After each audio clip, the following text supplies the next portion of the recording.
Este resumen detallado de los primeros libros del Génesis abarca los temas principales, personajes clave y conceptos teológicos, con el objetivo de proporcionar una comprensión profunda de los textos. La creación y el orden divino. El libro de Génesis comienza con la narración de la creación del mundo por Dios. Esta creación se caracteriza por un orden y una armonía. Este orden no solo es resultado de la palabra creadora de Dios, sino que también es ratificado por su bendición. El descanso sabático se presenta como un elemento esencial de la creación, un recordatorio de que los seres humanos no deben ser solo agentes de trabajo, sino que también deben participar en el descanso como parte de la armonía divina. Este descanso se incluye en la imagen y semejanza del Creador que el ser humano lleva en sí. El pecado y sus consecuencias. El relato del pecado original en el jardín del Edén no debe interpretarse de manera tradicional como la pérdida de un estado de inocencia absoluta. Más bien, este pasaje es una construcción basada en mitos mesopotámicos, adaptados para transmitir verdades existenciales y de fe. La historia del pecado revela la dinámica oculta que conlleva la tiranía y el totalitarismo, que los creyentes deben desenmascarar. Las consecuencias del pecado se presentan como un oráculo, con elementos como la serpiente arrastrándose, la enemistad entre la serpiente y la mujer, y el dolor del parto. Caín y Abel, el origen del poder opresor. La historia de Caín y Abel se centra en la descendencia de Caín, que representa el origen de las estructuras de poder que causan daño. Los descendientes de Caín no deben entenderse en sentido biológico, sino como una estirpe moral. Los nombres de los descendientes de Caín, Enoc, Irad, Mehujael, Metusael, simbolizan grupos de poder que manejan la injusticia y la opresión, contrarios al querer divino. La ciudad construida por Caín representa el poder opresor de las estructuras de injusticia. Esta genealogía no es biológica, sino una denuncia de la injusticia y el poder opresor. Enoc está relacionado con la construcción de ciudades que oprimen a los pobres. Irad significa asno salvaje, representa a los que acumulan tierras. Mehujael significa el Dios es destruido, representa el poder de la codicia que intenta destruir a Dios. Metusael significa hombre ávido de poseer, representa el poder de la codicia y la idolatría del dinero y el poder. La descendencia de Set y el diluvio. La descendencia de Set es presentada como la estirpe de los buenos, en contraposición a la de Caín. Sin embargo, esta descendencia también fracasa en mantener la calidad de vida que se espera del proyecto divino. Esto lleva al castigo del diluvio, un relato que se basa en mitos mesopotámicos, adaptados para transmitir la idea de que el abandono de la justicia trae catástrofes. El diluvio no debe entenderse como un hecho histórico literal, sino como una lección sobre la importancia de la justicia y el compromiso con la vida. La historia de Noé resalta la tensión entre el plan bondadoso de Dios y la infidelidad humana. Noé y la tabla de los pueblos. Después del diluvio, la historia de Noé y sus hijos, Sem, Cam y Jafet, busca explicar las relaciones internacionales de Israel. El relato de la descendencia de Noé es etiológico, buscando explicar el origen de las naciones y sus relaciones, aunque desde una perspectiva de justicia, no debe entenderse como una justificación del sometimiento de unos pueblos por otros. La tabla de los pueblos se centra en las naciones grandes y poderosas que han oprimido a los más débiles. Las naciones asociadas con Cam, hijo maldito de Noé, se relacionan con los recuerdos más dolorosos de Israel. Esta genealogía no es biológica, sino una clasificación de las naciones, y se busca expresar que las naciones poderosas tienen la mayor responsabilidad en la praxis del mal. El número total de pueblos, 70, simboliza la perfección y la idea de que el mundo está en manos de Dios, a pesar del mal. La Torre de Babel. La historia de la Torre de Babel completa el análisis crítico de la historia de Israel, mostrando que el ser humano es el origen de los males cuando impone su egoísmo. La expresión «una única boca» en la construcción de la torre simboliza la imposición de un sistema económico tributario por parte de un único amo o señor. Este relato no revela tanto un castigo de Dios sino su oposición a las prácticas imperialistas. Los semitas y el ciclo patriarcal. La genealogía de los semitas introduce a Abraham, el padre de los hebreos. Esta genealogía es un artificio literario que busca dotar de un origen genealógico a los personajes. La historia de Abraham marca el comienzo de las tradiciones del pueblo de Israel, que se configura como una única familia procedente de un único tronco. La escuela sacerdotal usa los primeros capítulos de Génesis para enmarcar la historia de Israel dentro de una perspectiva universal y proporcionar claves para interpretar el pasado. La vocación de Abraham. Dios llama a Abraham, a salir de su tierra y a dirigirse a la tierra que le mostrará. Este llamado pone en movimiento al elegido, desestabilizándolo y dándole una nueva dimensión a su vida. La obediencia de Abraham al llamado divino es un acto fundamental. La promesa de Dios a Abraham incluye una descendencia numerosa, una bendición perpetua, y la posesión de la tierra de Canaán. Sin embargo, la promesa de la tierra no implica que Dios ignore el derecho de los nativos de Canaán. Es importante recordar que la Biblia es palabra humana, influenciada por circunstancias sociohistóricas, y que la justicia es clave en la interpretación. Abraham en Egipto. La historia de Abraham y Sara en Egipto revela la fragilidad humana y cómo Dios actúa a pesar de las caídas y errores de sus protagonistas. Abraham engaña al faraón al decir que Sara es su hermana, lo que resulta en una aflicción para el faraón y su corte. Esta historia muestra que Dios no elige a personas perfectas, sino que actúa a través de la debilidad humana. Abraham y Melquisedec. El encuentro de Abraham con Melquisedec, rey sacerdote de Salem, destaca la bendición de Abraham por el Dios Altísimo. Abraham da el diezmo a Melquisedec. La alianza de Abraham con el Señor. Dios promete a Abraham una descendencia numerosa y le reafirma su promesa. La alianza se sella con un ritual donde se cortan animales por la mitad y se pasa por el medio, simbolizando las consecuencias de romper el pacto. Los versículos sobre la estancia en Egipto no son tanto un vaticinio sino una constatación de lo que sucedió al pueblo, y la tierra prometida no se concretó en su totalidad. La justificación de Abraham. Abraham cree al Señor y se le considera justo. Dios promete a Abraham la tierra de Canaán. El relato de la alianza, aunque anuncia el futuro, tiene raíces históricas y refleja la tendencia de la comunidad de creyentes de atribuir a Dios lo que consideran bueno para su grupo. La alianza y la circuncisión. Dios renueva la alianza con Abraham, cambiando su nombre y prometiendo hacerlo padre de muchas naciones. La circuncisión se convierte en signo de la alianza, proyectando la experiencia personal de Abraham a un grupo de creyentes. Este signo no debe limitarse a lo externo, sino que debe ser una señal de bendición. Dios también cambia el nombre de Sarai a Sara y le promete un hijo, Isaac, con quien establecerá la alianza. Sara y el nacimiento de Isaac. La incertidumbre de Abraham y Sara sobre el cumplimiento de la promesa se justifica por su avanzada edad. El relato del nacimiento de Ismael y la promesa de un hijo a Sara culmina con el embarazo de Sara y la confirmación de la alianza con Isaac. Abraham y la destrucción de Sodoma. Abraham intercede ante Dios para evitar la destrucción de Sodoma, mostrando su preocupación por los inocentes. Abraham negocia con Dios para reducir el número de justos necesarios para salvar la ciudad, pero la ciudad es finalmente destruida. Abraham y Abimelec. Abraham engaña a Abimelec al decir que Sara es su hermana, lo que resulta en una situación tensa. Abimelec reclama a Abraham por su engaño. El sacrificio de Isaac. La orden de Dios a Abraham de sacrificar a Isaac es una prueba de su fe. El relato enfatiza la obediencia de Abraham y cómo Dios provee un sustituto para el sacrificio. La bendición a Abraham se reitera por su obediencia. La muerte de Sara y la compra del sepulcro. Sara muere y Abraham compra un terreno a los hititas para sepultarla, mostrando su necesidad de un lugar en la tierra prometida. El matrimonio de Isaac.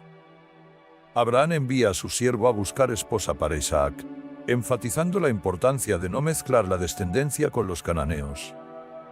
El relato del encuentro del siervo con Rebeca muestra la providencia divina y la continuidad de la promesa. La insistencia en no casarse con mujeres cananeas y no regresar a la tierra de origen de Abraham reflejan las preocupaciones históricas del pueblo de Israel.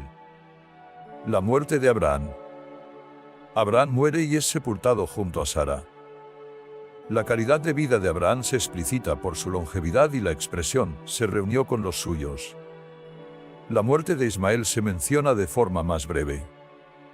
La descendencia de Isaac. Isaac y Rebeca tienen dos hijos gemelos, Esaú y Jacob. Dios revela a Rebeca que dos naciones se separarán de sus entrañas, y que el mayor servirá al menor. Esaú es cazador y Jacob es un hombre honrado. Esaú vende su primogenitura. Esaú vende su primogenitura a Jacob por un plato de lentejas, mostrando su falta de aprecio por sus derechos. Isaac bendice a Jacob. Jacob engaña a su padre para obtener la bendición destinada a Esaú. La bendición otorgada a Jacob no incluye la bendición divina, sino la prosperidad material. La historia refleja la prosperidad de los hijos de Jacob en Canaán, en contraste con la situación de los edomitas. Jacob huye a Harán. Jacob huye a Harán para evitar la ira de Esaú y para buscar esposa entre sus parientes. Jacob sirve a Labán. Jacob sirve a Labán por Raquel, pero es engañado y debe servir otros 7 años para obtenerla. Jacob se casa con Lía y Raquel, y tiene hijos con ambas y sus siervas. Los hijos de Jacob. El relato de los hijos de Jacob refleja la diversidad de orígenes del pueblo de Israel y la importancia de las madres en la formación de las 12 tribus. La historia de los hijos de Jacob muestra la tensión entre las esposas y cómo Dios cumple su promesa a pesar de las situaciones familiares. Los nombres de los hijos designan las circunstancias de su origen y las relaciones entre las tribus. Lía da a luz a Rubén, Simeón, Leví y Judá. Bila, sierva de Raquel, da a luz a Dan y Neftali. Zilpa, sierva de Lía, da a luz a Eliezer. Lía da a luz a Isaacar, Zabulón y Dina. Raquel da a luz a José. Jacob y Labán, el regreso a Canaán. Jacob decide regresar a Canaán con su familia, pero Labán lo convence de quedarse y lo engaña con el pago del rebaño. Labán busca su propio provecho, pero Jacob utiliza una antigua creencia para favorecer su rebaño. La astucia de Jacob y su preferencia por parte de Dios reflejan la tendencia de atribuir a Dios el rumbo de la historia. La fuga de Jacob y la persecución de Labán. Jacob escapa de Labán con sus mujeres e hijos, y Labán los persigue. El robo de los amuletos de Labán por Raquel y la búsqueda de estos objetos intensifican la tensión entre ellos. Jacob recuerda su servicio y las malas acciones de Labán. La búsqueda fallida de los ídolos y la muerte posterior de Raquel parecen cumplir una suerte de castigo por él. Engaño de Jacob. El encuentro de Jacob y Esaú. Jacob se prepara para encontrarse con Esaú, mostrando su necesidad de reconciliación. Jacob envía regalos a Esaú para apaciguarlo, mostrando su misión y buscando el perdón. El encuentro de Jacob con Esaú, que llega con 400 hombres, termina de forma pacífica, con un abrazo y reconciliación. El encuentro refleja la transformación de los sentimientos de Esaú y la prosperidad de Jacob. El incidente en Siquem. Los hijos de Jacob toman represalias contra los habitantes de Siquem por la violación de su hermana Dina. Este episodio destaca la violencia y la venganza en el relato. Los hijos de Jacob engañan a los hombres de Siquem y los matan tras circuncidarse. La muerte de Isaac y la lista de los hijos de Jacob. La muerte de Isaac une a Jacob y Esaú, aunque sus destinos son diferentes. El capítulo establece la lista de los 12 hijos de Jacob. José y sus sueños. Jacob prefiere a José, lo que provoca el odio de sus hermanos. José tiene sueños que anuncian su superioridad sobre sus hermanos. José vendido por sus hermanos. Los hermanos de José lo venden como esclavo a unos mercaderes que se dirigen a Egipto. Los hermanos engañan a su padre haciéndole creer que José ha muerto. El engaño a Jacob es una retribución por el engaño a su padre.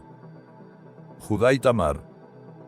El episodio de Judá y Tamar interrumpe la historia de José para mostrar aspectos de la vida familiar y la descendencia de Judá. José en la casa de Potifar. José es vendido a Potifar y se convierte en su mayordomo. La historia de José en la casa de Potifar resalta la presencia de Dios y la fidelidad de José, que le permite prosperar. José en la cárcel. José es acusado falsamente por la esposa de Potifar y encarcelado. El relato de la cárcel resalta cómo Dios protege a José. Los sueños del copero y el panadero. José interpreta los sueños del copero y el panadero del faraón. La capacidad de José para interpretar los sueños muestra su favor divino. Los sueños del copero y el panadero anticipan el encuentro de José con el faraón. Los sueños del faraón. El faraón tiene sueños que nadie puede interpretar. El copero recuerda a José, quien es liberado para interpretar los sueños. José interpreta los sueños del faraón, que anuncian 7 años de abundancia seguidos por 7 años de hambre. José como gobernador de Egipto. El faraón nombra a José gobernador de Egipto, dándole poder sobre todo el país. José administra Egipto durante los 7 años de abundancia y acumula grano para los años de hambre. Los nombres de los hijos de José, Manasés y Efraín, reflejan su experiencia en Egipto. Los hermanos de José en Egipto. El hambre obliga a los hermanos de José a ir a Egipto a comprar grano. Los hermanos se postran ante José, cumpliendo así sus sueños. El encuentro de José con sus hermanos muestra la tensión y el deseo de favorecer a su familia. El primer encuentro con los hermanos. José reconoce a sus hermanos pero no se da a conocer. José acusa a sus hermanos de ser espías y los pone a prueba. El regreso de los hermanos a Canaán. Los hermanos regresan a Canaán con grano, y uno de ellos descubre el dinero en su bolsa. Los hermanos están asustados y confiesan el engaño a su padre Jacob. El segundo viaje a Egipto. Los hermanos regresan a Egipto con Benjamín, el hermano menor. Jacob accede ante la insistencia de Judá. Los hermanos temen represalias por parte de José. José se emociona y tiene que apartarse para llorar. La prueba final, Benjamín. José planea una prueba final para sus hermanos, poniendo su copa en la bolsa de Benjamín. Los hermanos son acusados de robar y regresan a la casa de José. Judá se ofrece como esclavo para liberar a Benjamín, mostrando su amor por él y su padre. El reconocimiento y la reconciliación. José se da a conocer a sus hermanos y los perdona, revelando que su presencia en Egipto fue providencial. José declara que su venta fue parte del plan divino y les promete ayuda. La reconciliación se muestra con el llanto y los abrazos. La familia de Jacob en Egipto. José invita a su familia a vivir en Egipto, y el faraón les da tierras y provisiones. La familia de Jacob se establece en Gosén. La llegada de la familia de Jacob a Egipto simboliza los desplazamientos de muchos grupos hacia este país. Jacob bendice a los hijos de José. Jacob adopta a los hijos de José, Efraín y Manasés, y los incluye en la lista de sus hijos. Jacob en Egipto. Jacob se presenta ante el faraón y lo bendice, enfatizando el poder de la bendición divina sobre el poder terrenal. La bendición de Jacob a Faraón muestra la supremacía del poder espiritual sobre el poder político. La política agraria de José. El relato de José como administrador en Egipto recoge la realidad histórica del poder de Egipto y la forma, como los imperios oprimían a los más débiles. El empobrecimiento de los pueblos a través del hambre es una crítica a las relaciones desiguales entre los poderosos y los débiles. Se critica la manipulación de la justicia para mantener el poder y la riqueza. La denuncia bíblica se dirige contra los sistemas que empobrecen a los débiles. El testamento profético de Jacob. Jacob bendice a sus hijos antes de morir, revelando el destino de cada tribu. La bendición de Jacob recoge tradiciones antiguas sobre el origen de las tribus de Israel, y condena a Rubén, Simeón y Leví. Las bendiciones proféticas sobre Judá y José anticipan los reinos de Israel. La muerte de Jacob. Jacob pide ser sepultado en Canaán junto a sus antepasados, enfatizando la importancia de la tierra prometida. La muerte de Jacob subraya la continuidad de la promesa. El funeral de Jacob y la muerte de José. Los hijos de Jacob cumplen su juramento y los sepultan en Canaán. Los hermanos de José piden perdón y él los perdona, pero los hermanos temen represalias, mostrando una nueva confesión de culpa. José muere anciano y pide que sus huesos sean llevados a Canaán. La muerte de José cierra un ciclo, pero deja abierta la promesa de la tierra y la libertad del pueblo de Israel. Este resumen detalla la complejidad de las narrativas del Génesis, con especial atención a los temas de creación, pecado, poder, promesa, alianza y redención. Los personajes, desde Adán y Eva hasta José, revelan la naturaleza humana, su relación con lo divino, y las dinámicas sociales y políticas de la época. El texto, en su conjunto, proporciona una base para la comprensión de la historia y la fe del pueblo de Israel. El libro del Éxodo es una narración fundamental que relata la liberación del pueblo de Israel de la esclavitud en Egipto, un evento trascendental que forjó su identidad y su relación con Dios. El libro es una compilación de diversos textos y tradiciones, con una estructura temática dividida en bloques que abarcan la salida de Egipto, la alianza en el Sinaí y la construcción del santuario. El autor, o autores, no pretendían escribir historia en el sentido moderno, sino transmitir el significado de la trayectoria histórica del pueblo y su experiencia de liberación.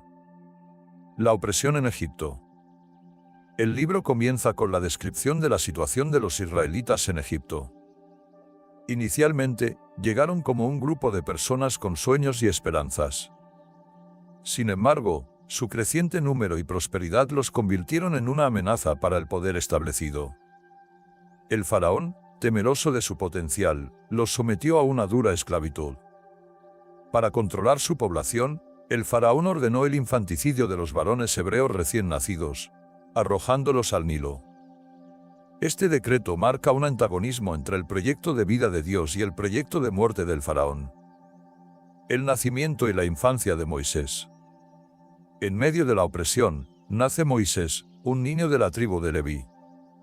Su madre lo esconde durante 3 meses, pero al no poder ocultarlo más, lo coloca en una cesta en el río Nilo. La hija del faraón encuentra al niño y lo adopta, dándole el nombre de Moisés. Moisés crece en la corte egipcia, pero mantiene su conexión con su pueblo. La historia de su infancia ya anticipa su rol como líder y liberador. La vocación de Moisés. Moisés, al crecer, se solidariza con su pueblo y se enfrenta a la opresión. Tras un incidente en el que mata a un egipcio que maltrataba a un hebreo, Moisés huye al desierto. Allí, en el monte Horeb, tiene un encuentro con Dios a través de una zarza ardiente. Dios se revela a Moisés como el Dios de sus antepasados y le encomienda la misión de liberar a los israelitas de la esclavitud. Moisés duda de su capacidad, pero Dios le asegura su presencia y poder. Dios se presenta a sí mismo como «Yo soy el que soy». Este encuentro es fundamental, pues define a Dios como un ser que se interesa por los oprimidos y que actúa para su liberación. El regreso a Egipto y el enfrentamiento con el faraón. Moisés regresa a Egipto acompañado de su hermano Aarón, quien actuará como su portavoz. Ambos se presentan ante el faraón y le exigen, en nombre de Dios, la liberación del pueblo de Israel. El faraón se niega rotundamente, mostrando su incredulidad ante el poder del Dios de los hebreos.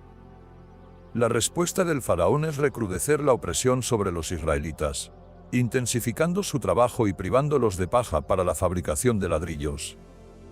Este rechazo marca el inicio de una lucha entre el poder opresor del faraón y el poder liberador de Dios. Las 10 plagas de Egipto. Ante la obstinación del faraón, Dios envía una serie de plagas sobre Egipto para demostrar su poder y obligar al faraón a liberar a su pueblo. La primera plaga convierte el agua del Nilo en sangre. Le siguen plagas como la invasión de ranas, mosquitos, moscas. luego la peste sobre el ganado y la aparición de úlceras. También se enviaron granizos, langostas y oscuridad. Las plagas muestran que el poder de Dios es superior al del faraón y que la opresión no puede prevalecer ante la voluntad divina. Cada plaga es una manifestación del poder de Dios en favor de su pueblo y un juicio contra el sistema opresor de Egipto. Los magos del faraón intentan imitar algunos de los prodigios, pero finalmente reconocen su incapacidad ante el poder divino. La Pascua y la liberación. La 10ª y última plaga es la muerte de los primogénitos de Egipto. Para proteger a los israelitas, Dios instituye la Pascua, una celebración que conmemora la liberación de la esclavitud. Los israelitas deben sacrificar un cordero, rociar su sangre sobre los dinteles de sus puertas y comer la carne asada con hierbas amargas y pan sin levadura. La sangre en las puertas servirá como señal para que el ángel exterminador pase de largo y no entre en sus casas. La Pascua se convierte en un rito anual para recordar la liberación de Egipto y el pacto de Dios con su pueblo. Tras la muerte de los primogénitos, el faraón, finalmente, cede y permite la salida de los israelitas de Egipto. La partida es apresurada, por lo que no tienen tiempo de preparar pan con levadura. El pueblo sale con sus posesiones y una gran cantidad de ganado. El paso del Mar Rojo. El faraón se arrepiente de haber liberado a los israelitas y los persigue con su ejército. Dios abre milagrosamente el Mar Rojo para que los israelitas puedan cruzar a salvo, y luego cierra las aguas, ahogando al ejército egipcio. Este evento es un símbolo del poder de Dios sobre la naturaleza y su victoria sobre el mal. La liberación no fue solo del pueblo hebreo, sino de otros grupos que también sufrían la opresión egipcia. La travesía por el desierto. Después de la salida de Egipto, los israelitas comienzan una larga travesía por el desierto hacia la tierra prometida. En el desierto, experimentan la providencia de Dios a través del maná, un alimento que cae del cielo, y las codornices. El maná es un símbolo del sustento divino y un llamado a la confianza en Dios. La travesía por el desierto no es solo un viaje físico, sino también una prueba de la fe y la fidelidad del pueblo. El pueblo se queja de la dureza del desierto y de la falta de agua, poniendo a prueba la paciencia de Moisés y la fidelidad a Dios. Dios da indicaciones sobre cómo recoger el maná diariamente, evitando la acumulación y respetando el día de descanso. En este contexto, se establecen mandatos sobre el justo reparto, el descanso y el recuerdo del actuar de Dios. La alianza en el Sinaí. 3 meses después de la salida de Egipto, los israelitas llegan al monte Sinaí. Dios propone una alianza al pueblo, prometiendo hacerlos su pueblo elegido a cambio de su fidelidad. El pueblo acepta la alianza, comprometiéndose a cumplir los mandamientos de Dios. Dios se revela con gran poder y gloria, creando un ambiente de trascendencia y solemnidad. La alianza es un pacto de amor y fidelidad entre Dios y su pueblo. El Decálogo. Dios entrega a Moisés las tablas de la ley, que contienen el Decálogo, los 10 mandamientos fundamentales de la alianza. Los mandamientos establecen las bases de la relación del pueblo con Dios y con el prójimo. Incluyen la prohibición de tener otros dioses, de hacer imágenes, de tomar el nombre de Dios en vano, de no santificar el sábado y el honor a los padres. También prohíben el asesinato, el adulterio, el robo, el falso testimonio y la codicia. El Decálogo es un código ético y religioso que guía la vida del pueblo de Israel y su relación con Dios. El santuario. Dios ordena a Moisés la construcción de un santuario portátil, un lugar donde Dios habitará en medio de su pueblo. El santuario incluye el Arca de la Alianza, que contiene las tablas de la ley, y que es el lugar donde Dios se encuentra con Moisés. La mesa de los panes de la presencia, donde se colocan los 12 panes que representan a las 12 tribus de Israel. El candelabro de oro, que ilumina el santuario. El altar del incienso. El altar de los holocaustos. Y el atrio, el espacio alrededor del santuario. El santuario se convierte en el centro de la vida religiosa del pueblo, un lugar de culto y encuentro con Dios. La construcción del santuario es una expresión de la fe y la obediencia del pueblo. La descripción del santuario refleja una organización cultural posterior a los tiempos del desierto. El pecado del becerro de oro. Durante la ausencia de Moisés en el monte, el pueblo se impacienta y pide a Aarón que les haga un dios. Aarón fabrica un becerro de oro y el pueblo lo adora, cayendo en la idolatría y rompiendo la alianza con Dios. Este acto es un pecado grave que provoca la ira de Dios. Moisés, al bajar del monte y ver la infidelidad de su pueblo, rompe las tablas de la ley y destruye el becerro de oro. Los levitas, fieles a Dios, ejecutan a los idólatras. La intercesión de Moisés. Tras el pecado del becerro de oro, Moisés intercede ante Dios en favor de su pueblo. Moisés se ofrece para ser borrado del libro de Dios si el pueblo no es perdonado. Dios perdona al pueblo, mostrando su misericordia, pero castiga a los culpables. La intercesión de Moisés muestra su papel como mediador entre Dios y su pueblo. Renovación de la alianza. Dios ordena a Moisés que prepare nuevas tablas de la ley y renueva la alianza con el pueblo. Moisés sube de nuevo al monte y Dios se revela a él como un Dios misericordioso y compasivo. Se proclama un nuevo decálogo, que refuerza la relación de Dios con su pueblo. Esta renovación muestra que la misericordia y la fidelidad de Dios prevalecen a pesar de la infidelidad humana. La construcción y consagración del santuario. El pueblo, arrepentido, colabora generosamente en la construcción del santuario, aportando materiales y habilidades. Todo se realiza según las instrucciones de Dios, con gran esmero y dedicación. Moisés dirige la construcción y consagra el santuario y a los sacerdotes. La dedicación del santuario marca el cumplimiento de la voluntad de Dios. La gloria de Dios llena el santuario. Finalmente, la gloria de Dios se posa sobre el santuario, llenándolo de su presencia. Este evento simboliza la morada de Dios en medio de su pueblo y su guía continua durante la travesía por el desierto. La presencia de Dios en el santuario es una señal de su aprobación y su alianza con Israel. La gloria de Dios es también la guía y compañía del pueblo en su camino. Interpretaciones y relecturas. Es importante reconocer que el libro del Éxodo no es una crónica histórica en el sentido moderno. Los relatos han sido transmitidos oralmente y posteriormente puestos por escrito. Los autores del libro, así como los redactores finales del Pentateuco, tenían sus propias intenciones teológicas y pastorales. El libro refleja las relecturas y reinterpretaciones de la historia a la luz de las experiencias del pueblo, especialmente durante el exilio en Babilonia.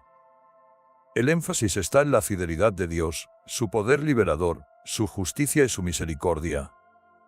El Éxodo y su relevancia hoy. El mensaje del Éxodo es relevante para todas las generaciones. La historia de la liberación del pueblo de Israel es un modelo para los pueblos oprimidos que luchan por la libertad y la justicia. El libro del Éxodo invita a confiar en el poder de Dios, a resistir la opresión, a construir comunidades justas y a mantener viva la memoria de la liberación. La ley y los mandamientos siguen siendo una guía para vivir en relación con Dios y con el prójimo. El relato de la travesía por el desierto y las pruebas que enfrentaron los israelitas muestran la necesidad de confianza en Dios y la importancia de la organización y el liderazgo. El libro del Éxodo nos recuerda que Dios siempre está del lado de los oprimidos y que su amor y justicia prevalecen sobre cualquier forma de maldad. El libro de Levítico es un texto del Antiguo Testamento que se destaca por su complejidad y detalle en cuanto a leyes y rituales. A menudo se considera difícil de leer debido a sus numerosas prescripciones sobre pureza, sacrificios y ceremonias. Sin embargo, se valora como una fuente de entendimiento religioso profundo, que explora la relación entre la humanidad y lo divino. Contexto histórico y propósito. El Levítico surgió en el siglo V a.C., cuando los judíos eran una provincia bajo el dominio de Persia. En este periodo, sin independencia política ni soberanía nacional, el Templo de Jerusalén y la Torá se convirtieron en elementos centrales de cohesión. Los sacerdotes eran los administradores del templo y los encargados de interpretar y aplicar la ley. El libro se ubica en el tiempo entre la llegada de los israelitas al Sinaí y su partida, formando parte del Pentateuco. El Levítico se entiende como un código legal sacerdotal que regula el culto y contiene algunas normas de carácter civil. El mensaje principal del libro es la necesidad de acercarse a Dios con un culto perfecto debido a la conciencia del pecado y la búsqueda de reconciliación. Se creía que las desgracias de Israel eran un castigo por su infidelidad y que la fidelidad se podía expresar mediante un culto ideal. Sacrificios y sacerdotes. Los sacrificios eran una parte esencial de la vida religiosa israelita. Las tres categorías principales de sacrificios son holocaustos, ofrendas de cereales y sacrificios de comunión y expiación. Los holocaustos implicaban la quema completa de la víctima, excepto la piel. Se dividían en holocaustos de ganado mayor, menor y de aves. El oferente imponía la mano sobre el animal antes del sacrificio. Los sacrificios de comunión diferían de los holocaustos en que parte de la víctima se quemaba en el altar y otra se consumía en un banquete. Estos sacrificios se dividían en animales de ganado mayor y menor. Los sacrificios expiatorios buscaban la purificación y el perdón de pecados. Tipos de sacrificios y su ritual. Holocausto: la víctima se quemaba por completo, ofreciendo un aroma que aplacaba al Señor. El ritual incluía degollar la res, rociar la sangre en el altar, desollarla y quemarla. Sacrificio de comunión: parte de la víctima se quemaba en el altar y parte se consumía en un banquete. El ritual incluía la imposición de manos, la aspersión de sangre en el altar y la quema de grasa y órganos.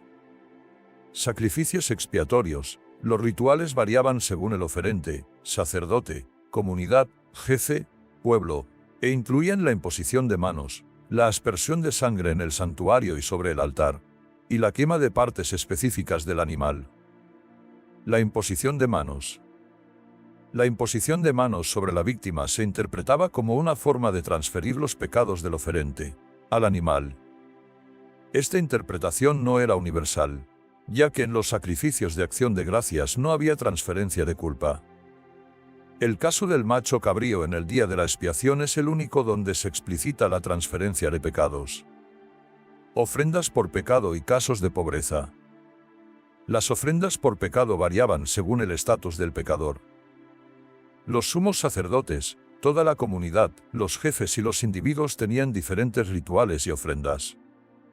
Existían disposiciones para los pobres que no podían costear animales, permitiendo la ofrenda de tórtolas, pichones de paloma o harina. El fraude contra el prójimo. Para resarcir la culpa por fraude contra el prójimo, era necesario confesar la falta ante el sacerdote y presentar un carnero para el sacrificio. Se exigía compensar el perjuicio causado, restituyendo lo robado o ganado indebidamente más un 20%. Este concepto destaca la relación entre el daño al prójimo y la ofensa a Dios. Derechos y deberes sacerdotales. Los sacerdotes tenían derecho a una porción de la carne ofrecida en sacrificio. La carne del sacrificio expiatorio se comía en un lugar sagrado y solo por los sacerdotes. Existían condiciones de pureza para consumir la carne ofrecida en sacrificio. Los sacerdotes debían seguir un régimen sacrificial específico y mantenerse puros. El libro enfatiza que las leyes del culto se estaban redactando en un tiempo sin templo, por lo que a veces son ideales. Se advierte contra la absolutización de las normas, que pueden llevar a la exclusión de personas del círculo de los bendecidos. Consagración de Aarón y sus hijos. La consagración de Aarón y sus hijos como sacerdotes se realizó con ritos de purificación y sacrificios durante 7 días. Los ritos incluían el baño, la vestimenta especial, la unción con aceite y diversos sacrificios. Se consagraron tanto los servidores del culto como los objetos y el lugar mismo. Primeros sacrificios públicos. Los primeros sacrificios públicos se realizaron después de 7 días de consagración. Estos sacrificios se llevaron a cabo con la participación de la asamblea y el liderazgo de Aarón. La aprobación divina se manifestó con la erupción de fuego que consumió el holocausto. La muerte de Nadab y Abiú. La muerte de Nadab y Abiú, hijos de Aarón, sirve como ejemplo de las consecuencias de la transgresión de la ley divina. Este relato subraya la importancia de seguir cuidadosamente los rituales y el cuidado que debían tener los sacerdotes al oficiar. Este episodio refleja la importancia de la santidad de Dios y la necesidad de una disposición perfecta para acercarse a Él. La intención del relato es pedagógica, para advertir a los sacerdotes sobre la importancia del culto, pureza ritual y expiación. El libro distingue entre lo puro y lo impuro, lo santo y lo profano. Esta distinción incluye no solo a las personas, sino también animales, vestidos y casas. La pureza ritual es esencial para participar en el culto y se regula por una serie de normas. Leyes sobre animales. Los animales se dividen en puros e impuros, con criterios de clasificación relacionados con su movimiento, patas y régimen alimenticio. Los animales impuros no se pueden comer y sus cadáveres causan contaminación ritual. No existe una explicación clara para estas clasificaciones, aunque se sugiere que algunas podrían tener bases en higiene y salud. Partos y enfermedades de la piel. El parto causa impureza ritual debido a la presencia de sangre, requiriendo un periodo de aislamiento y purificación. Las enfermedades de la piel se examinan por los sacerdotes para determinar la impureza y el aislamiento. La lepra es la más grave, llevando al aislamiento total del enfermo. Infecciones de ropa y casas. Las infecciones en ropa y casas también se consideran una forma de impureza que requiere inspección sacerdotal. En casos graves, destrucción. Estas leyes reflejan la preocupación por mantener un ambiente de pureza para el culto y la vida cotidiana. Purificación de los enfermos de lepra. La purificación de los enfermos de lepra involucra rituales que incluyen el sacrificio de aves, la aspersión de sangre y el uso de ramas de cedro, púrpura escarlata e hisopo.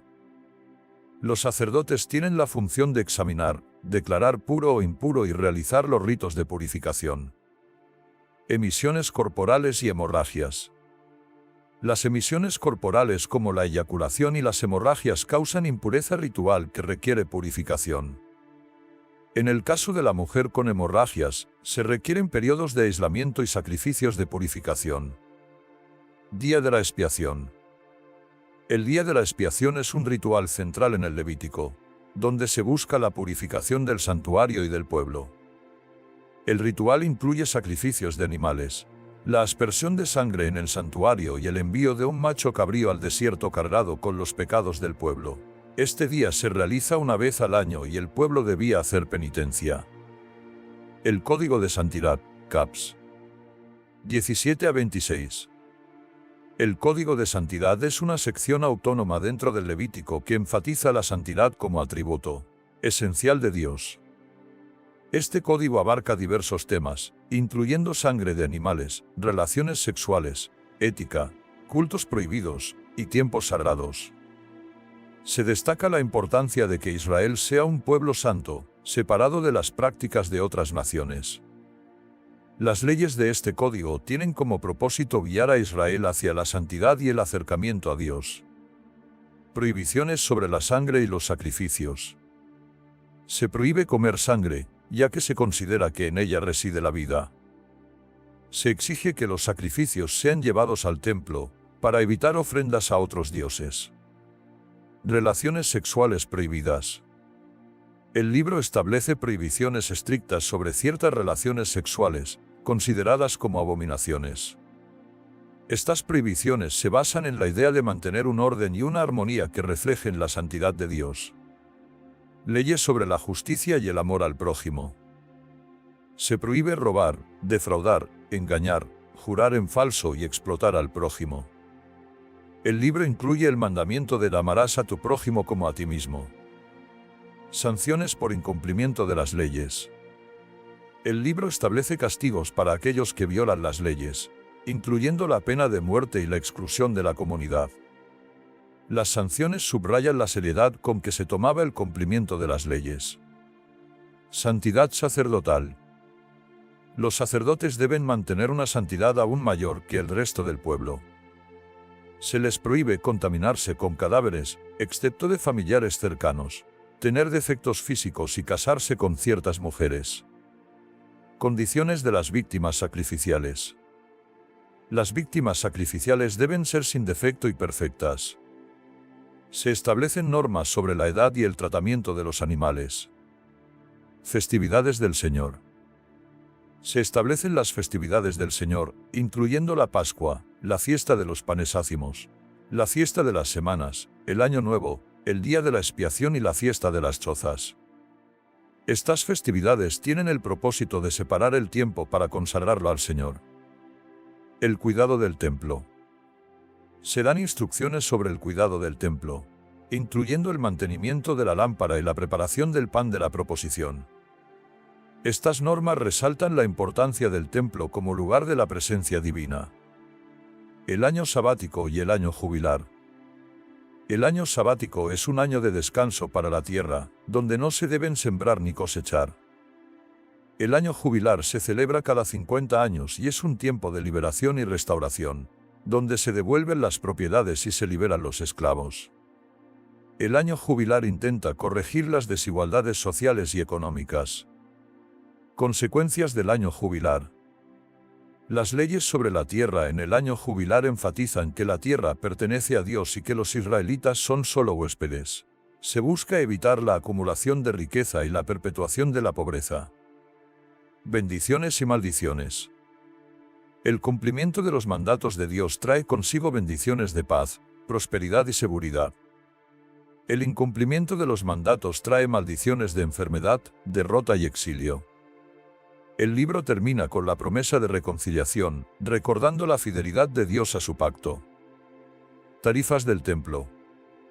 Se establecen las tarifas para rescatar personas, animales o cosas consagradas al Señor. Estas tarifas son una forma de legislar sobre los votos y las promesas al templo. Se regulan la venta y el rescate de tierras consagradas al Señor.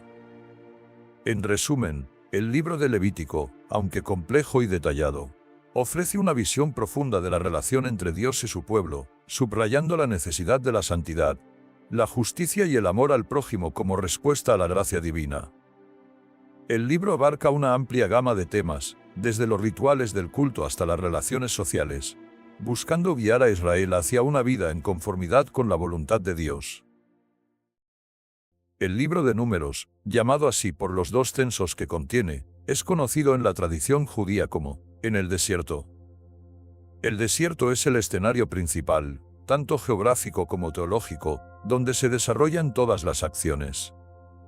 Este libro narra el viaje del pueblo de Israel desde el Sinaí hacia la tierra prometida, un viaje que se realiza en 40 etapas. Este viaje, marcado por el toque de trompetas, representa una peregrinación hacia la tierra de Dios, donde la organización del pueblo es tan sagrada como el destino mismo. El libro presenta una serie de episodios que destacan en este viaje. El episodio de los exploradores narra la resistencia del pueblo que provoca una demora y un largo rodeo. El episodio de Balaán muestra el poder del Señor sobre las fuerzas ocultas de la magia, transformando a un adivino extranjero en profeta de la gloria de Israel. La figura de Moisés se presenta a Moisés como jefe y legislador, mostrando tanto sus fortalezas como sus debilidades, y su gran intercesión a favor del pueblo. Censos y organización del pueblo. Uno de los temas centrales del libro son los censos del pueblo de Israel, realizados por orden de Dios a Moisés. Primer censo en el Sinaí. Se realiza el primer censo en el desierto del Sinaí, el primer día del segundo mes del segundo año después de la salida de Egipto. Este censo incluye a todos los varones mayores de 20 años aptos para la guerra, registrados por clanes y familias. El propósito de este censo es identificar a aquellos que salieron de Egipto y que hicieron la travesía del desierto. Sin embargo, esta generación no logrará entrar en la tierra prometida, ya que morirá en el desierto. El censo se lleva a cabo con la ayuda de los jefes de familia de cada tribu. Los nombres de las personas que asisten a Moisés y a Aarón en el censo se mencionan por cada tribu: Rubén, Simeón, Judá, Isaacar, Zabulón, Efraín, Manasés, Benjamín, Dan, Aser, Gad y Neftalí. Los resultados del primer censo. Se detallan los resultados del primer censo, con el número total de hombres aptos para la guerra en cada tribu. Rubén, 46,500. Simeón, 59,300. Gad, 45,650. Judá, 74,600. Isaacar, 54,400. Zabulón, 57,400. Efraín, 40,500. Manasés, 32,200. Benjamín, 35,400. Dan, 62,700. Aser, 41,500. Neftalí, 53,400. Total, 603,550. Exclusión de los levitas del primer censo. Los levitas no son incluidos en el censo general, ya que tienen un papel especial en el servicio del santuario. Se les encarga el cuidado de la tienda de la alianza, sus objetos y enseres. Segundo censo en Moab. Un segundo censo se realiza en las estepas de Moab, antes de entrar a la tierra prometida. Este censo también incluye a todos los varones mayores de 20 años aptos para la guerra, registrados por familias. Este censo se realiza para preparar la repartición de la tierra prometida. El segundo censo revela un total de 601,730 israelitas, una pequeña diferencia en comparación con el primer censo, lo que indica el aumento de la población a pesar de las muertes en el desierto. Se mencionan las familias de cada tribu: Rubén, Simeón, Gad, Judá, Isaacar, Zabulón, Manasés, Efraín, Benjamín, Dan, Aser y Neftalí. También se realiza un censo de los levitas, mayores de un mes, que ascienden a 23,000. Organización del campamento. Se describe la organización del campamento y el orden en que deben ponerse en marcha las tribus, cada una con su estandarte. Los campamentos están organizados alrededor del santuario portátil. Campamento de Judá, incluye a Judá, Isaacar y Zabulón. Campamento de Rubén, incluye a Rubén, Simeón y Gad. Campamento de Efraín, incluye a Efraín, Manasés y Benjamín. Campamento de Dan, incluye a Dan, Aser y Neftalí. Roles de los levitas. Los levitas, elegidos en lugar de los primogénitos, tienen asignadas responsabilidades específicas en el santuario. Los gersonitas se encargan de la tienda, sus cortinas y cuerdas. Los queatitas se encargan del arca, la mesa, el candelabro y los altares. Los meraritas se encargan de los tablones, travesaños, columnas y bases del santuario. Los levitas son responsables de desarmar y armar el santuario durante las marchas. También sirven como un reemplazo para los primogénitos y realizan ritos de expiación. Leyes y ritos. El libro de Números contiene una variedad de leyes y ritos que regulan la vida del pueblo de Israel. Leyes sobre los celos. Se establece un procedimiento para cuando un hombre sospecha de la infidelidad de su esposa, incluyendo una ofrenda y un ritual con agua amarga. Leyes sobre el nazireato. Se describe el voto de nazireato, un voto de consagración al Señor que incluye abstinencia de vino y otras reglas. Consagración del santuario y ofrendas. Se detalla la consagración del santuario y las ofrendas presentadas por los jefes de las tribus. Cada jefe de tribu ofrece una fuente de plata, un aspersorio de plata, una bandeja de oro, un novillo, un carnero, un cordero y animales para el sacrificio de comunión. Consagración de los levitas. Se describe el rito de purificación y consagración de los levitas, que son ofrecidos al Señor a cambio de los primogénitos. Celebración de la Pascua. Se establecen las normas para la celebración de la Pascua, incluyendo la posibilidad de celebrarla en una fecha posterior para aquellos que estaban impuros. Leyes sobre las ofrendas y sacrificios. Se describen las ofrendas y libaciones que deben realizar los israelitas una vez instalados en la tierra prometida. También se establecen los sacrificios por pecados cometidos inadvertidamente y se advierte sobre el castigo para aquellos que pecan a conciencia. La vaca de pelo rojizo. se describe el ritual de la vaca de pelo rojizo, cuyas cenizas se utilizan para preparar el agua de purificación. Leyes sobre la pureza ritual. Se establecen leyes sobre la impureza por tocar un cadáver y los rituales de purificación. Leyes sobre los diezmos. Los levitas reciben los diezmos del pueblo como herencia por sus servicios en el santuario, y ellos también deben dar una 10ª parte de sus diezmos a los sacerdotes. Leyes sobre los votos. Se establecen leyes sobre los votos y promesas al Señor, con una distinción entre los votos de los hombres y las mujeres. Ciudades de refugio. Se establece la institución de ciudades de refugio para proteger a los homicidas accidentales. Herencia de las mujeres. Se establece el derecho de las hijas a heredar si no hay hijos varones y se establece que deben casarse con miembros de su misma tribu para mantener las propiedades dentro de ella. Calendario de festividades y ofrendas. Se detallan las ofrendas que deben hacerse en los sábados, primeros de mes, Pascua, fiesta de las semanas y otras festividades. Rebeliones y pruebas en el desierto. El libro de Números también narra las pruebas y rebeliones que el pueblo de Israel enfrenta durante su travesía por el desierto. Quejas por la comida. El pueblo se queja de la falta de carne y recuerda con nostalgia la comida de Egipto.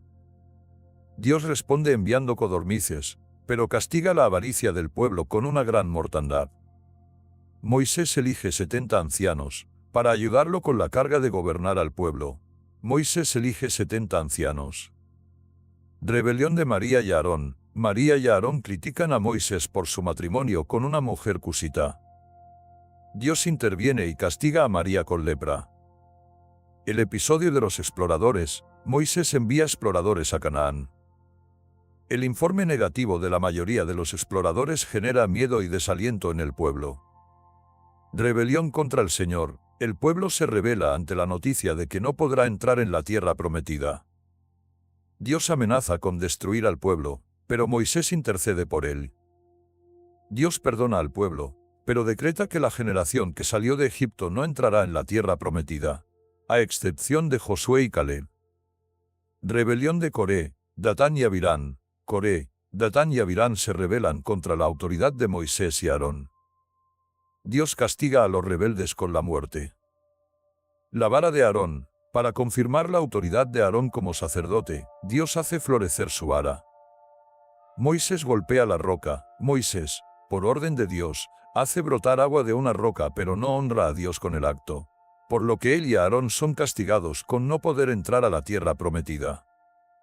Serpientes venenosas. Dios envía serpientes venenosas como castigo por las quejas del pueblo. Moisés construye una serpiente de bronce que sana a los mordidos. Idolatría de Baal-Zegor. El pueblo cae en la idolatría de Baal-Zegor, y Dios envía una plaga que es detenida por el celo de Finees, hijo de Eleazar. Castigo contra Madián. Se narra la guerra contra los madianitas, responsables de la idolatría de Baal-Zegor. Se divide el botín entre los soldados y el resto de la comunidad. Se establece un tributo para el Señor de los soldados y de la comunidad. Preparativos para la entrada a la tierra prometida. El libro también describe los preparativos para la entrada a la tierra prometida. Muerte de Aarón. Aarón muere en el monte Hor y su hijo Eleazar es investido como sumo sacerdote. Muerte de Moisés. Dios anuncia la muerte de Moisés y se prepara a Josué como su sucesor. Reparto de la tierra. Se realiza un nuevo censo para determinar la repartición de la tierra prometida. La tierra se reparte por tribus, mediante sorteo. Petición de Rubén y Gad. Las tribus de Rubén y Gad, junto con la mitad de Manasés, piden establecerse en el lado este del Jordán.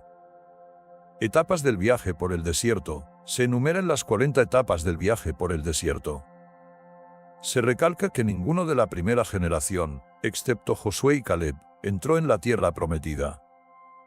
Instrucciones para la conquista de Canaán. Se dan instrucciones para expulsar a los habitantes de Canaán, destruir sus ídolos y santuarios, y ocupar la tierra. Fronteras de la tierra prometida. Se definen las fronteras ideales de la tierra prometida. El papel de Moisés y el sacerdocio.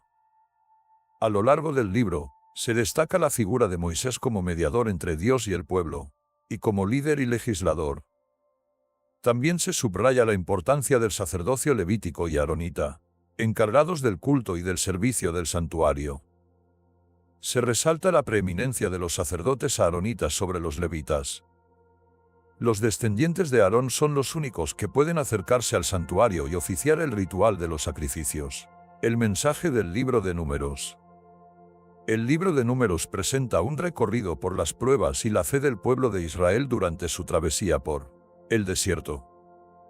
Los autores resaltan la fidelidad de Dios a su pueblo, a pesar de las constantes quejas y rebeliones. Se busca inculcar la idea de la absoluta obediencia al Señor y el total rechazo a cualquier otra propuesta religiosa.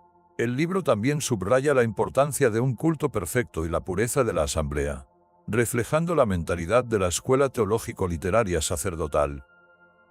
La travesía del desierto se convierte en una lección sobre la importancia de la fe, la obediencia, la justicia y la comunidad. El libro culmina con la preparación para la conquista de la tierra prometida, un nuevo comienzo para el pueblo de Israel. El Deuteronomio es un libro del Pentateuco que se presenta como una conclusión solemne, aunque con una sensación de interrupción.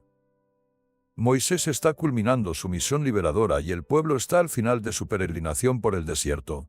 Pero la historia se rompe porque Moisés morirá antes de completar la conquista de la tierra prometida.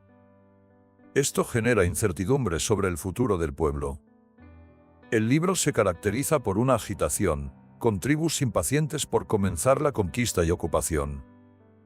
Moisés anticipa la vida del pueblo en un código legal que aborda aspectos como la monarquía, el sacerdocio, el profetismo, el culto, la justicia, la guerra y la paz, la familia y la sociedad. Moisés lucha por inculcar la fidelidad al Señor y a sus leyes, temiendo el olvido y la desesperanza. Al sentir que no logrará vencer esta lucha, deja un poema de testimonio y renueva la alianza.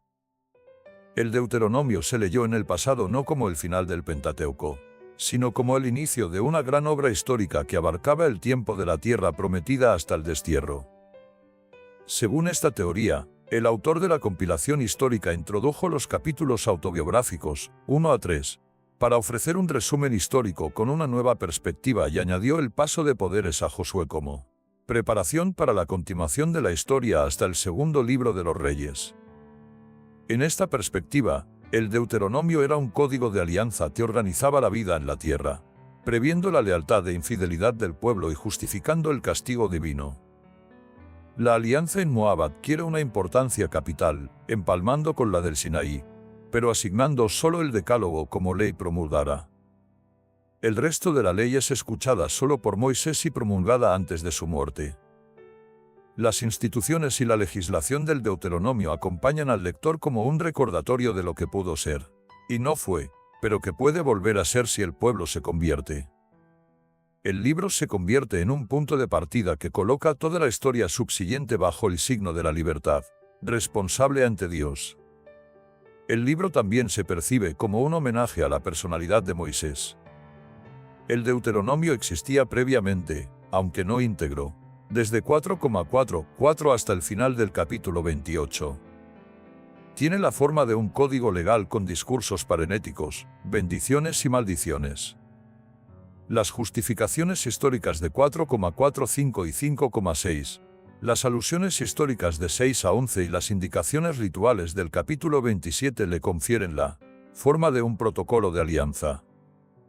Dios eligió al pueblo por amor, le regalará una tierra y le exige una tarea.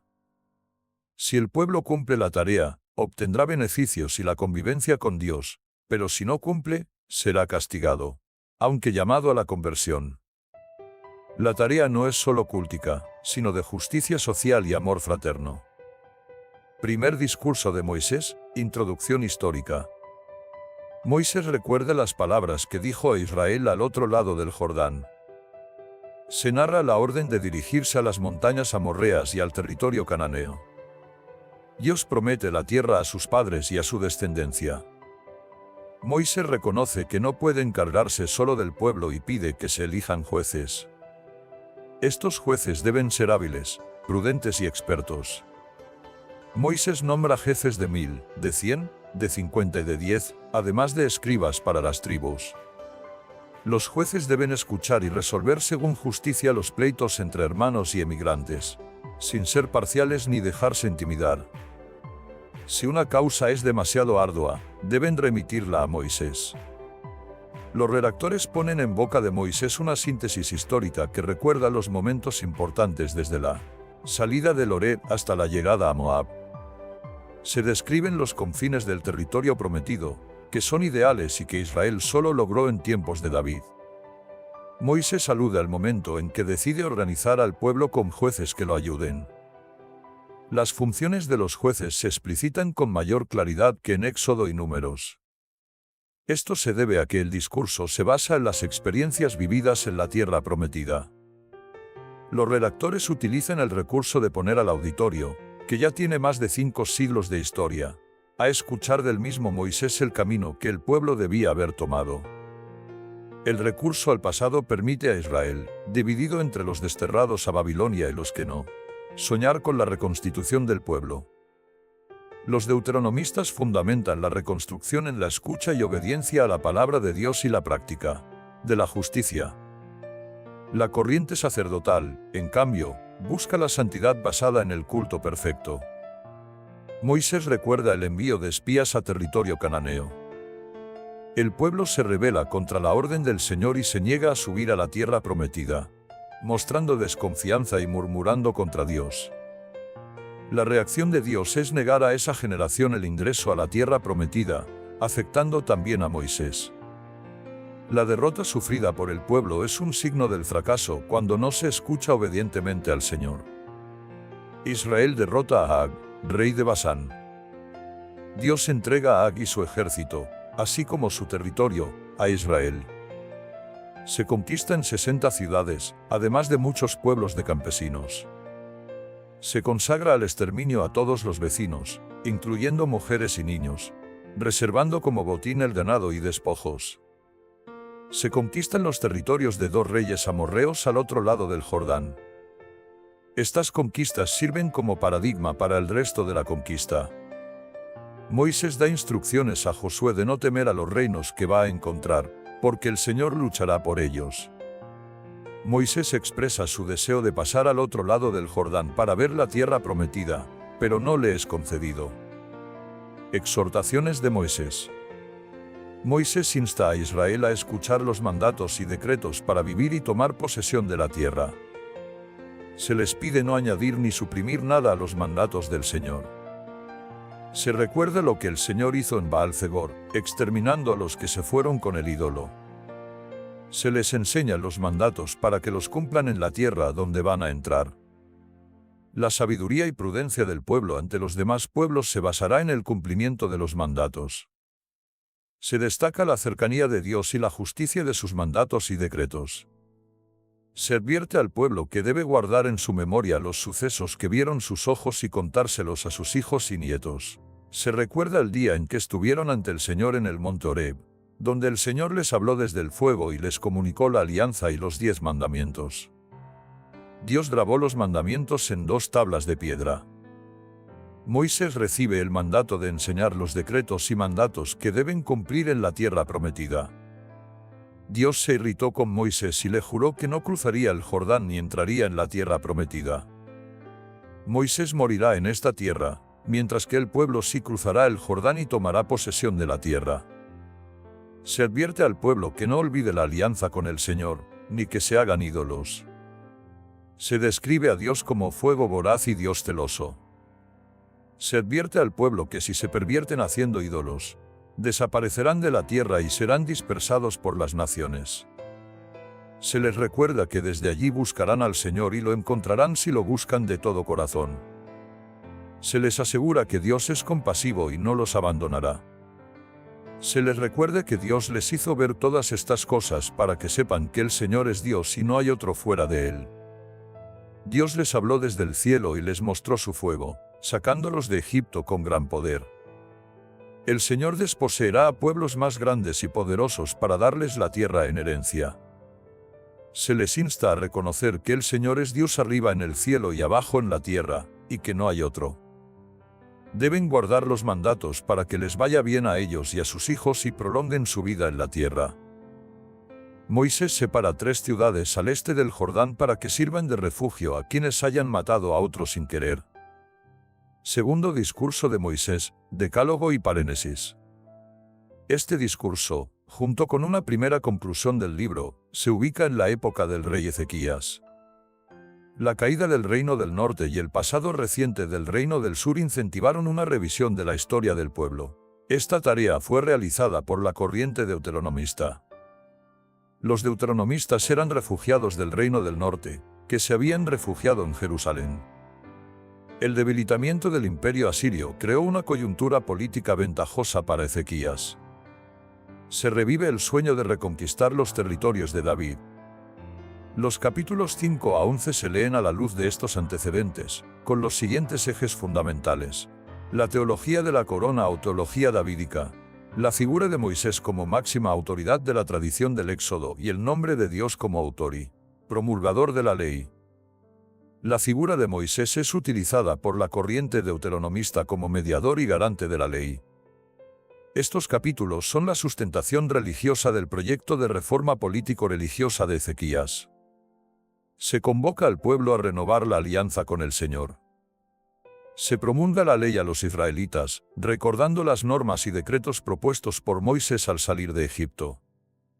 Se recuerda la derrota de Sihón y Ad, reyes amorreos, y la conquista de su territorio.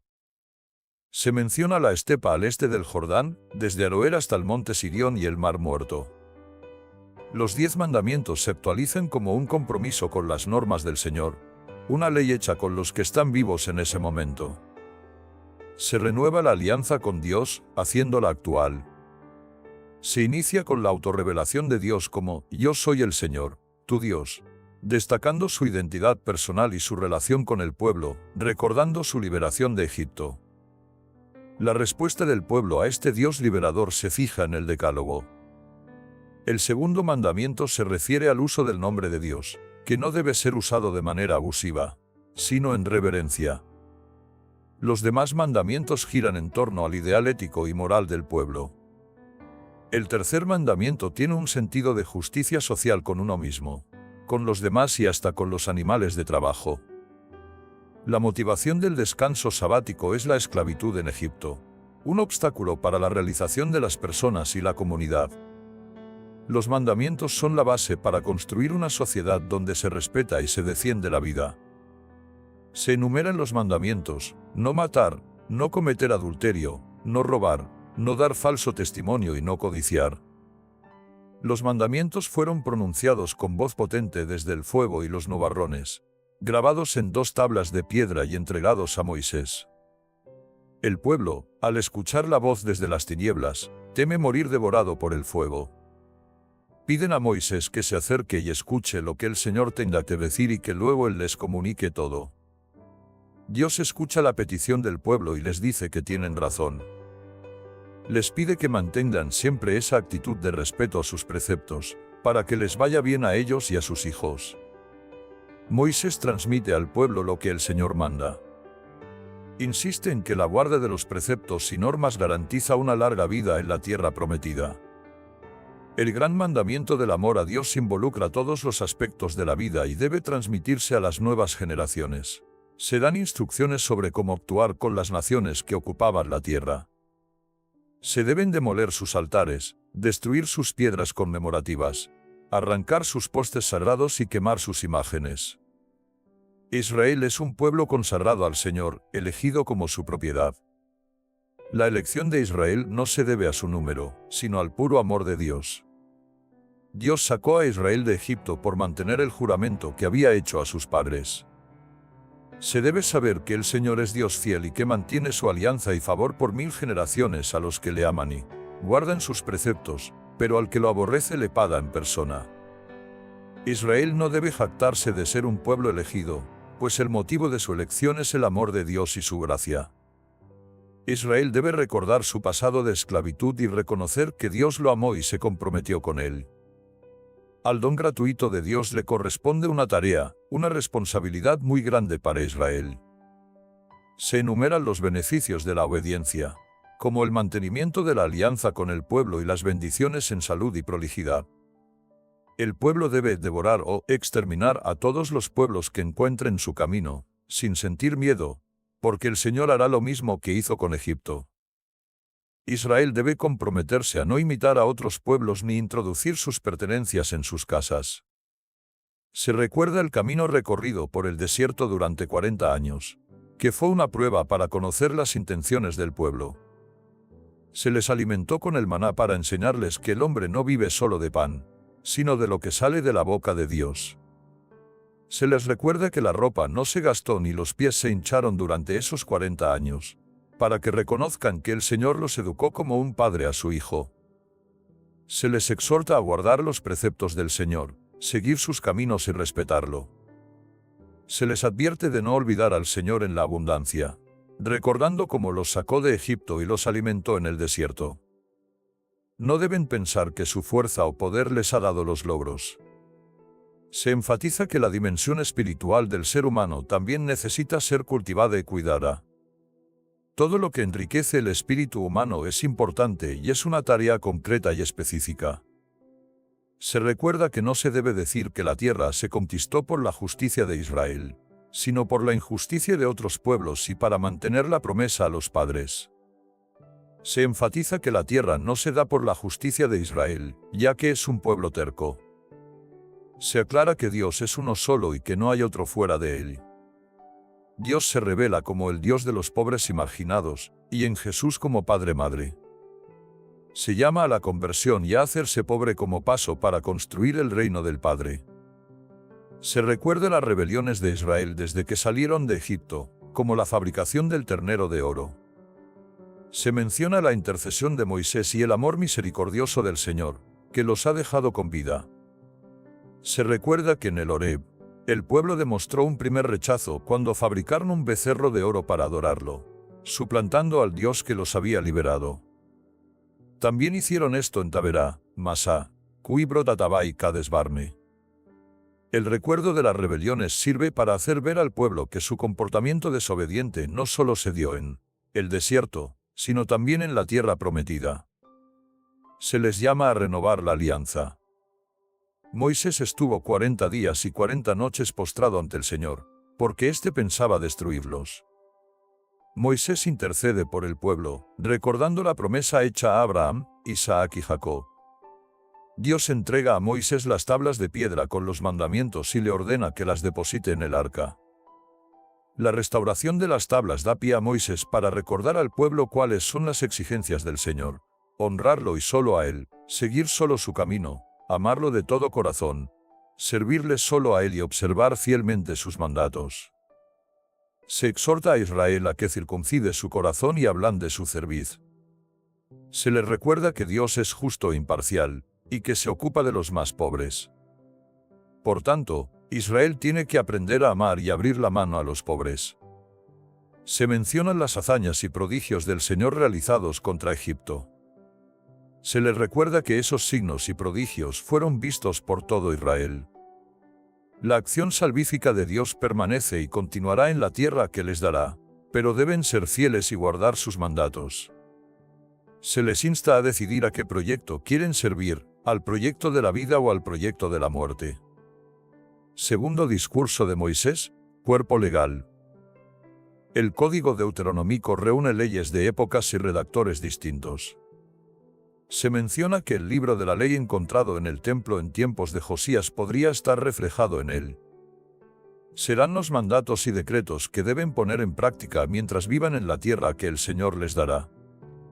Se menciona la ambigüedad de algunos libros del Pentateuco y del resto de la Biblia, pero se destaca que la imagen de Dios no debe ser comprometida por estas ambigüedades. Dios siempre está comprometido con la vida y la justicia.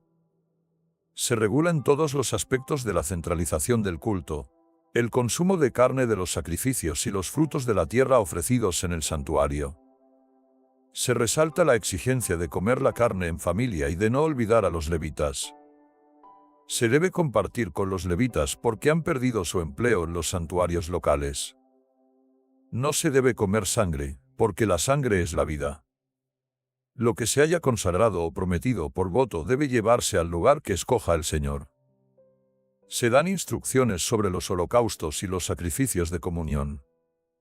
Si un profeta o sonador propone seguir a dioses extranjeros, no se debe hacer caso, porque es una prueba del Señor. A este profeta o soñador se le debe ejecutar por predicar la rebelión contra el Señor. Si en una ciudad se desvían y proponen dar culto a dioses extranjeros, primero se debe investigar cuidadosamente, y si se confirma la abominación, se debe pasar a cuchillo a los vecinos, dedicar al exterminio la ciudad con todo lo que hay dentro y quemar todo en honor del Señor. La ciudad quedará como ruina perpetua, sin ser reedificada. No se debe tomar nada dedicado al exterminio. Por obedecer al Señor, Él renunciará a su cólera, tratará con compasión y hará crecer al pueblo. Se prohíben las incisiones y los cortes en el cuerpo por los muertos. Israel es un pueblo consagrado al Señor y no debe comer nada abominable. Se menciona la antigua práctica cananea de duelo por la muerte de un pariente o amigo. Se prohíbe comer animales muertos, se debe dejar a los emigrantes o venderlos a los extranjeros, porque Israel es un pueblo santo para el Señor. Se prohíbe cocer un cabrito en la leche de su madre. Se debe apartar la 10ª parte de los productos del campo y comerla en presencia del Señor, en el lugar elegido por morada de su nombre. Esto se hace para aprender a respetar al Señor. Si el camino es demasiado largo, se puede vender el diezmo, llevar el dinero al lugar elegido y comprar allí lo que se desee. Se debe compartir con los levitas, porque no tienen herencia.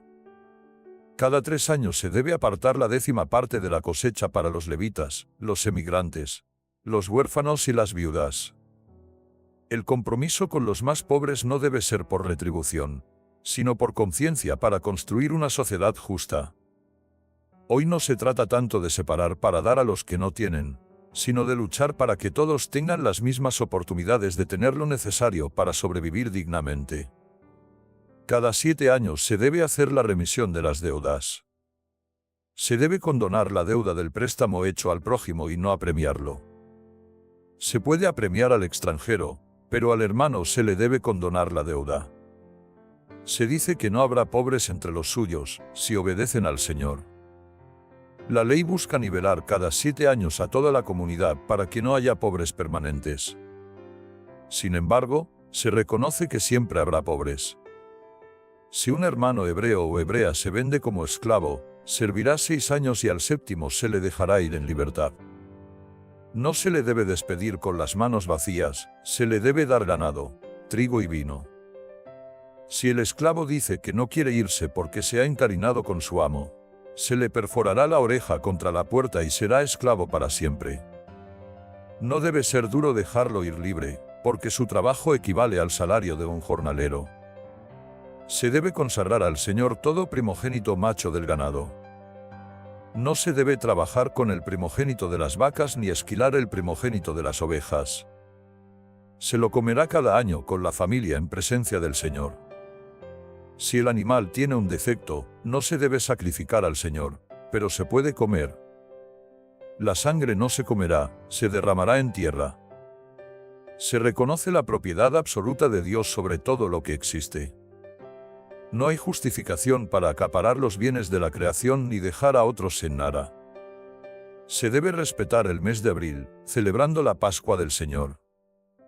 Como víctima pascual se inmolará una res mayor o menor en el lugar que el Señor elija. No se debe acompañar la comida con pan fermentado. Durante 7 días se comerá pan sin levadura, recordando la salida de Egipto. Durante 7 días no debe haber levadura en todo el territorio. La carne inmolada no puede quedar para el día siguiente. La víctima pascual solo puede ser sacrificada en el lugar elegido por el Señor. Se celebrará la fiesta en presencia del Señor, con hijos, esclavos, levitas, emigrantes, huérfanos y viudas. Se recuerda que fueron esclavos en Egipto y se les pide cumplir estos preceptos. Se contarán 7 semanas a partir de la cosecha y se celebrará la fiesta de las semanas en honor del Señor. Nadie será condenado a muerte por el testimonio de un solo testigo. Solo con el testimonio de 2 o 3 testigos se declarará la sentencia de muerte. La mano de los testigos será la primera en la ejecución y seguirá todo el pueblo. Si una causa es difícil de sentenciar, se debe acudir a los sacerdotes levitas y al juez, que comunicarán la sentencia. Se cumplirá su decisión sin apartarse a derecha ni a izquierda. El que no escuche al sacerdote, morirá. Se establece la importancia de la justicia en las instituciones y en las relaciones sociales, ya que sin ella se deterioran las instituciones y la vida humana pierde su valor. Se pone remedio a la corrupción de los jueces y al descuido de los débiles. Se establece que cuando Israel decida volver a sus orígenes, debe retomar estos compromisos de justicia. Se previene contra el culto a los astros, muy común entre los pueblos cananeos y mesopotámicos. La sentencia contra esta infracción es la lapidación del culpable. Dicha sentencia requiere el testimonio veraz de 2 o 3 testigos. Se debe acudir a instancias superiores cuando el caso no sea claro. Cuando se entre en la tierra y se quiera tener un rey como los pueblos vecinos, se debe nombrar rey al que elija el Señor. El rey debe ser uno de los hermanos, no un extranjero. El rey no aumentará su caballería ni tendrá muchas mujeres, ni acumulará plata ni oro. El rey se hará escribir una copia de esta ley y la leerá todos los días de su vida para aprender a respetar al Señor. Se dice que por más santo que sea un dirigente, no cambia la estructura hasta que ésta no sea transformada. Se debe ser íntegro con el Señor. No se debe escuchar a astrólogos ni vaticinadores. El Señor suscitará un profeta como Moisés, de entre los hermanos. A él se le escuchará. Se establecen los derechos de los sacerdotes levitas en las partes consumibles de los sacrificios. Los levitas son responsables de guardar el libro de la ley, juzgar casos difíciles, portar el arca de la alianza y poner en práctica la palabra del Señor. La comunidad debe proveer las necesidades de quienes están al servicio de la palabra. Se establece que en Israel siempre hubo tensión entre verdaderos y falsos profetas. Se prohíbe consultar a quienes se autodenominan profetas por dedicarse a la adivinación o la magia. Se juzga como falso profeta al que diga en nombre de Dios lo que no le ha sido mandado, y a aquel que hable en nombre de dioses extranjeros. Los criterios para identificar al falso profeta son que su palabra no sea del Señor, que sus palabras no se cumplan y que hable en nombre de dioses extranjeros. Se debe mantener los ojos abiertos y la conciencia para distinguir a los verdaderos de los falsos profetas de hoy. El pueblo pidió no volver a escuchar la voz del Señor ni ver el fuego para no morir. Dios respondió que tenían razón y suscitará un profeta de entre sus hermanos. El profeta dirá lo que Dios le mande, y a quien no escuche se le pedirá cuentas. El profeta arrogante que hable en nombre de Dios sin que éste se lo haya mandado o que hable en nombre de dioses extranjeros, morirá. Cuando un profeta hable en nombre del Señor y su palabra no se cumpla, no será palabra del Señor. Se dan instrucciones sobre cómo actuar en la guerra. Si la ciudad propone la paz, todos sus habitantes servirán en trabajos forzados. Si la ciudad no acepta la paz, se le pondrá sitio. Se pasará a cuchillo a todos sus varones y se tomarán como botín a las mujeres, los niños y el ganado. Se da instrucción sobre lo que debe hacerse si se encuentra un muerto y no se sabe quién lo mató. Los habitantes del poblado más cercano al cadáver serán responsables de expiar la culpa. Se realiza un rito para cargar la culpa sobre una ternera que no haya sido usada para arar. No se sembrará la viña con semillas mezcladas. No se arará con un buey y un asno juntos. No se vestirá ropa tejida de lana mezclada con lino. Se deben poner borlas con flecos en las 4 puntas del manto. El tema del ajusticiado se refiere al que ha sido apedreado por los hombres de la comunidad. Se colgará su cuerpo en un árbol a modo de escarmiento, pero su exhibición debe terminar al caer el día y debe ser sepultado ese mismo día. Se debe tener preocupación por la vida humana.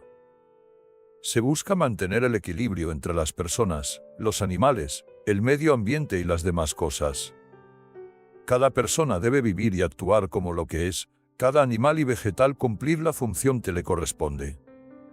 Se trata de ser fiel y escuchar el proyecto de Dios.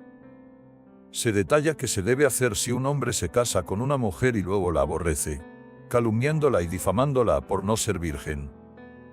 Se deben presentar pruebas de virginidad ante los ancianos de la ciudad. Los descendientes de los amonitas y moabitas en la tercera generación serán admitidos en la asamblea del Señor. Serán instrucciones sobre la pureza del campamento cuando se está frente al enemigo.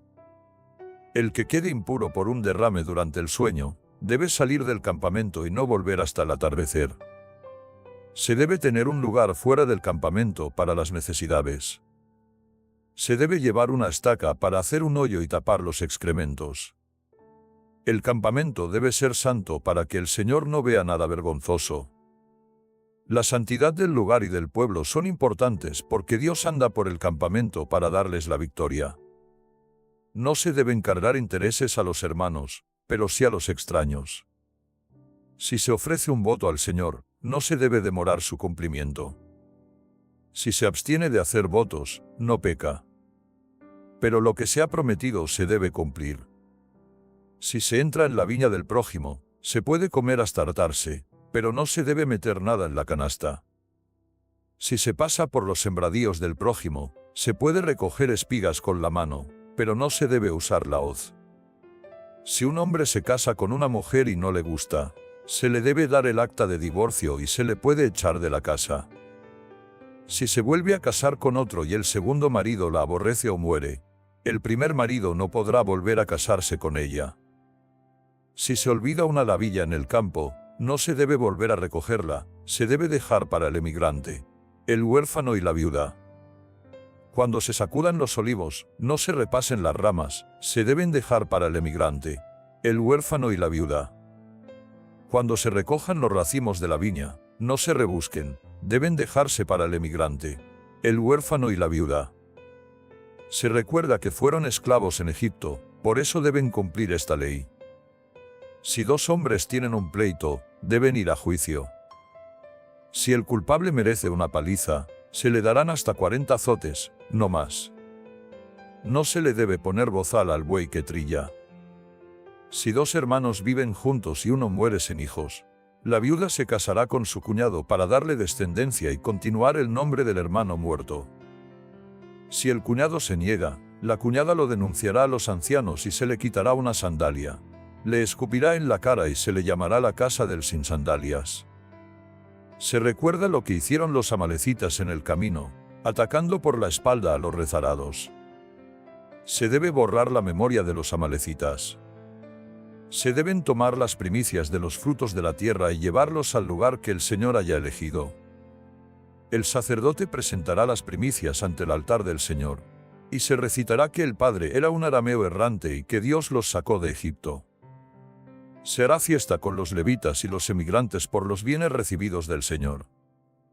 En el tercer año, se dará la 10ª parte de los frutos a los levitas, emigrantes, huérfanos y viudas. Se recitará ante el Señor que se ha cumplido el precepto y que no se ha olvidado nada.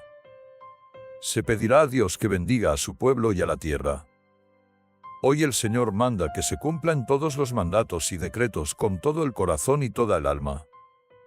Hoy el pueblo se compromete a aceptar al Señor como su Dios y a ir por sus caminos. El Señor se compromete a aceptar al pueblo como su propio pueblo y a elevarlo en gloria por encima de todas las naciones. Prescripciones rituales. Cierran el Código Deuteronómico algunas prescripciones rituales relacionadas con la presentación de las primicias y el reparto del diezmo. La presentación de las primicias va acompañada de la recitación personal de un credo antiguo de Israel. Los primeros frutos de la cosecha recuerdan el bienestar económico y la alegría de un territorio. El recuerdo de la opresión y esclavitud en Egipto es importante, así como la liberación por Dios. En libertad es posible ofrecer a Dios los frutos de la tierra y de una conciencia renovada. Se debe compartir al menos cada 3 años una parte de las cosechas con los levitas, los emigrantes, los huérfanos y las viudas. Termina el capítulo con el compromiso de la alianza, en el cual Israel se compromete a ser el pueblo de Dios y Dios se compromete a ser el Dios de Israel. El don más grande es ser consciente de que Dios se haya fijado en un pueblo insignificante. Maldiciones. Se manda guardar todos los preceptos dados. Se resume que se maldice a quien no mantenga los artículos de la ley.